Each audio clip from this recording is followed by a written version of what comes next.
Item ಯಾವುದೇ ಇರಲಿ try ಮಾಡಿ ಆಚಿ ಚಿಕನ್ ಮಸಾಲಾ. ಆಚಿ ಚಿಕನ್ ಮಸಾಲಾ.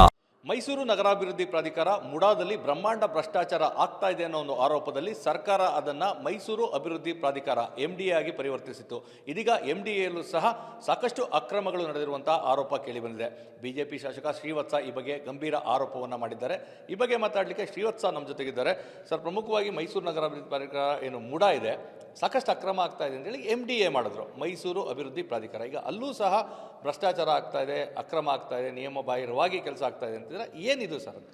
ಸರ್, ಕಳೆದ 8/8/2025 MDA ಪ್ರಥಮ ಸಭೆಯಲ್ಲಿ ಅನೇಕ ನಿರ್ಣಯಗಳನ್ನ ಮಾಡಿ ಸರ್ಕಾರಕ್ಕೆ ಶಿಫಾರಸು ಮಾಡಿದ್ದಾರೆ.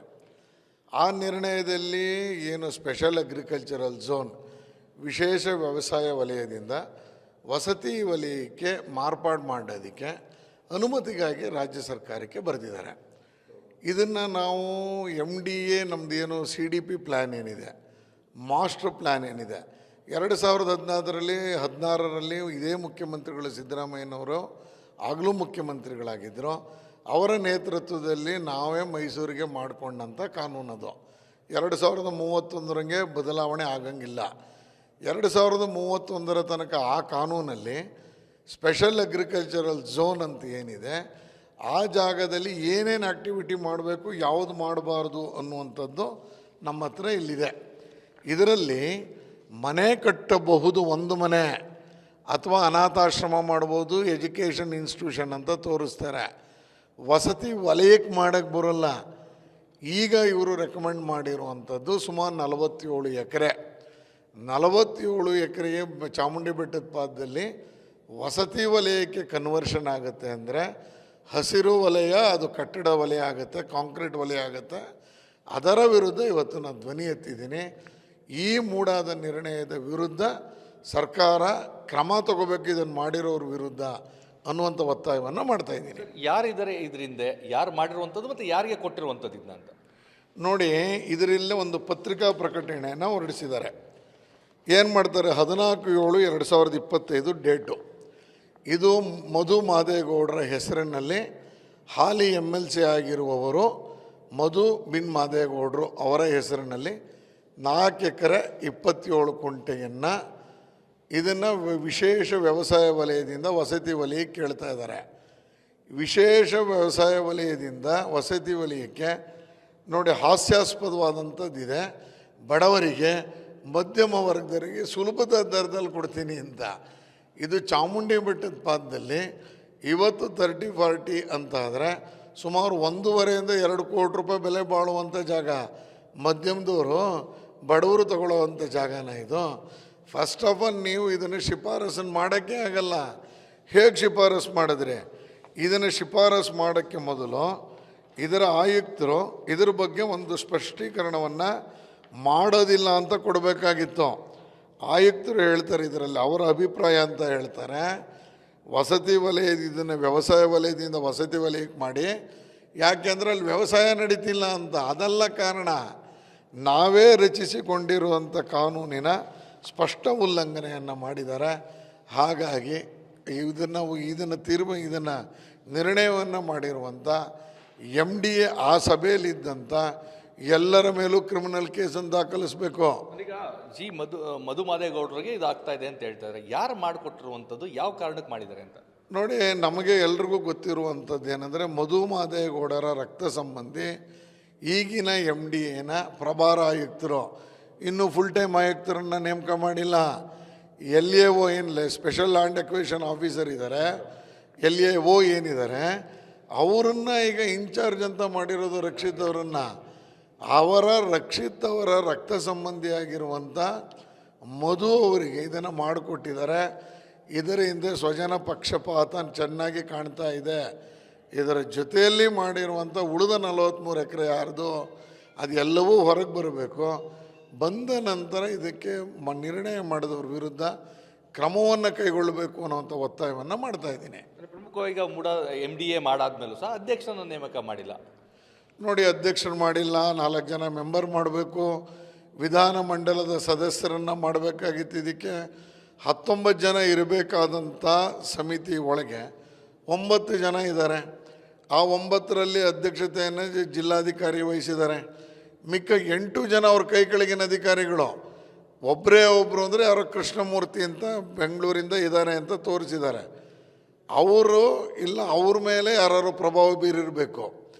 ಇಲ್ಲ, ಜಿಲ್ಲಾಧಿಕಾರಿ ಹೇಳಿದ ತಕ್ಷಣ ಅವರ ಕೈ ಕೆಳಗಿನ ಅಧಿಕಾರಿಗಳು ಅವ್ರ ವಿರುದ್ಧ ಮಾತಾಡೋಕ್ಕಾಗತ್ತಾ? ಎಸ್ ಅಂದ್ಬಿಟ್ಟಿದ್ದಾರೆ. ಹಾಗಾಗಿ ನಿರ್ಣಯ ಪಾಸಾಗಿದೆ. ಕೃಷ್ಣಮೂರ್ತಿ ಅನ್ನೋರು ಬೆಂಗಳೂರಿಂದ ಬಂದಿರೋರಿಗೆ ಯಾರು ಪ್ರಭಾವ ಬೀರಿರಬೇಕು. ಬೀರಿರೋ ಯಾರ ಕೈಲಿ ಸಾಧ್ಯ? ನಗರಾಭಿವೃದ್ಧಿ ಸಚಿವರಿಗೆ ಸಾಧ್ಯ. ಭೈರತಿ ಸುರೇಶ್ ಅವರೇ ಇದನ್ನು ಮಾಡೋಕ್ಕೆ ಸಾಧ್ಯ. ಅವ್ರ ಮಾತನ್ನು ಕೇಳದೆ ಬಂದಿಲ್ಲ ಹೇಳ್ಬಿಡ್ತಾರ? ಹಾಗಾದರೆ ಇದಕ್ಕೆ ನಿರ್ಣಯವನ್ನು ಮಾಡಿದಂಥ ಎಲ್ಲರ ಮೇಲೂ MDA ಇಲಾಖೆಯನ್ನು ಹೊತ್ತಿರುವಂಥ ಭೈರತಿ ಸುರೇಶ್ ಅವರು ಕ್ರಮ ತಗೋಬೇಕಲ್ಲ. ಕ್ರಮ ತಗೊಳ್ಳೋದಕ್ಕೆ ಒತ್ತಾಯ ಮಾಡ್ತೀನಿ. ಇಲ್ಲಾಂದ್ರೆ ನೀವೇ ಇದರ ನೇರ ಜವಾಬ್ದಾರರು ಅನ್ನುವಂಥ ಆರೋಪವನ್ನು ನಾನು ಮಾಡಲಿಕ್ಕೆ ಇಷ್ಟಪಡ್ತೀನಿ. MDA ಆದ ಮೇಲೂ ಸಹ ಫುಲ್ ಪ್ಲೇಜಲ್ಲಿ ಅಧ್ಯಕ್ಷರನ್ನು ಮಾಡಿಲ್ಲ ಅಥವಾ ಬೇರೆ ಸದಸ್ಯಗಳಾಗದೇ ಇರೋದೇ ಇಂತಹ ಒಂದು ಕೆಲಸಗಳಾಗಲಿಕ್ಕೆ ಕಾರಣ ಅಂತ ಅನ್ಸಲ್ವಾ? ಹೌದು, ಇದರಲ್ಲಿ ಜನಪ್ರತಿನಿಧಿಗಳಿಲ್ಲ, ನಿರ್ಣಯವನ್ನು ಪಾಸ್ ಮಾಡಿಕೊಂಡಿದ್ದಾರೆ. ಫುಲ್ ಟೈಮ್ ಅಧ್ಯಕ್ಷರು ಕೊಡಬೇಕಾಗಿತ್ತು, ಸದಸ್ಯರು ಕೊಡಬೇಕಾಗಿತ್ತು. ಈ ಥರದ ನಿರ್ಣಯವನ್ನು ಮಾಡಿ ಯಾರಿದ್ದರೂ ಮಾಡೋಕ್ಕಾಗಲ್ವಲ್ಲ. ಮಾಡಿದ್ದಾರೆ ಅಂತ ಆದರೆ ಇದರಿಂದ ಗಂಭೀರವಾದಂಥ ಏನೋ ಲೋಪ ಇದೆ. ಈಗಾಗಲೇ ಮೂಡಾದಲ್ಲಿ ನಾವು ಹೋರಾಟವನ್ನು ಮಾಡಿದ್ದೀವಿ. ಅದರ ಜೊತೆಗೆ ಇದೊಂದು ಬೇರೆ ಥರದ ರೀತಿಯ ಹೋರಾಟ. ಭೂಮಾಫಿಯಾ ಮತ್ತೆ ಚಟುವಟಿಕೆ ಗರಿಗೆದರಿದೆ ಅನ್ನುವಂಥದ್ದು ಪುಷ್ಟೀಕರಿಸ್ತಾ ಇದೆ. ಮಧು ಮಾದೇಗೌಡರು ಮತ್ತು ಈಗಿನ ಆಯುಕ್ತರು ಅವ್ರ ಮಾವ ಅಂತ ಏನೋ ಹೇಳ್ತಿದ್ದಾರೆ.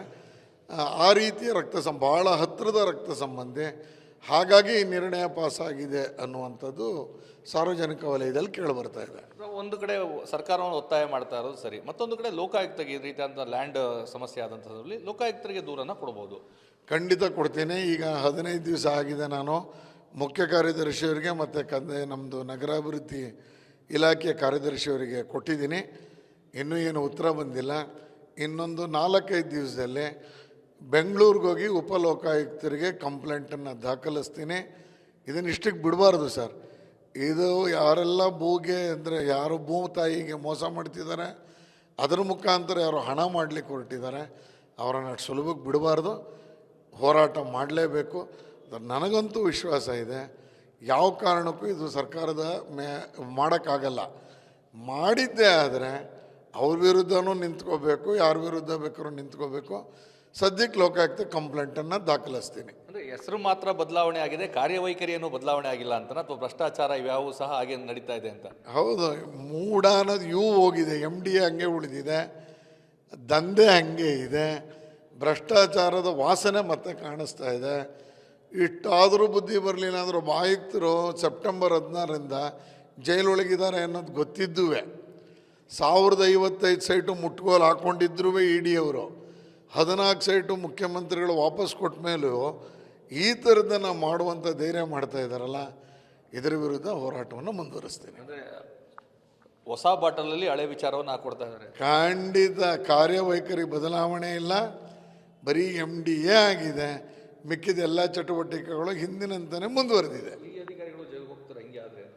ಅಲ್ಲ, ಖಂಡಿತ ಈ ನಿರ್ಣಯವನ್ನು ಪಾಸ್ ಮಾಡಿದ್ದು ನೋಡಿದ್ರೆ ಹಂಗೆ ಅನ್ನಿಸ್ತಾ ಇದೆಯಲ್ಲ.